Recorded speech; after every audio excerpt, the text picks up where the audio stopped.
اکثر ایسا ہوتا ہے کہ جینٹل اور شریف آدمی کے ساتھ زیادتیاں ہوتی ہیں لیکن وہ ٹیمپرری زیادتی ہیں. اس کے بعد جو عزت اللہ نے اسے دینی ہے اس کا آپ اندازہ بھی نہیں لگا سکتے.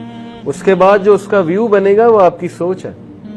اللہ اسے عزت دیتا ہے. ٹھیک ہے, یہ ٹیمپرری امتحان ہوتا ہے کہ لوگوں نے ذرا زیادتی کر دی, بٹ مسلمان کو ذرا فرم بھی رہنا چاہیے. جینٹلنس کا مراد یہ نہیں کہ اگلے کے نیچے لگ جاؤ, یہ جینٹلنس نہیں ہوتی ہے. کچھ لوگ جینٹلنس سے مراد لیتے ہیں کہ اگلے کی سنی جاؤ اور سر جھکائی جاؤ. جینٹلنس سے مراد ہے نرمی. نرمی خاموشی میں بھی ہوتی ہے, نرمی مسکراہٹ میں بھی ہوتی ہے. نرمی کا یہ مطلب نہیں کہ آؤ جی مجھے ماری جاؤ. This is not gentleness. Okay, you have to understand. Aisha reported the Messenger of Allah sallallahu alaihi wasallam said, "Verily Allah is gentle and loves gentleness. He rewards for gentleness what is not rewarded for harshness, and He does not reward anything else like it." اللہ کو gentleness پسند ہے کیونکہ اللہ خود gentle ہے, اور اللہ gentleness کو اس طرح reward کرتا ہے جیسے کسی اور چیز کو ریوارڈ نہیں کرتا. اس لیے جینٹل لوگوں سے مسئلے حل کرائیں.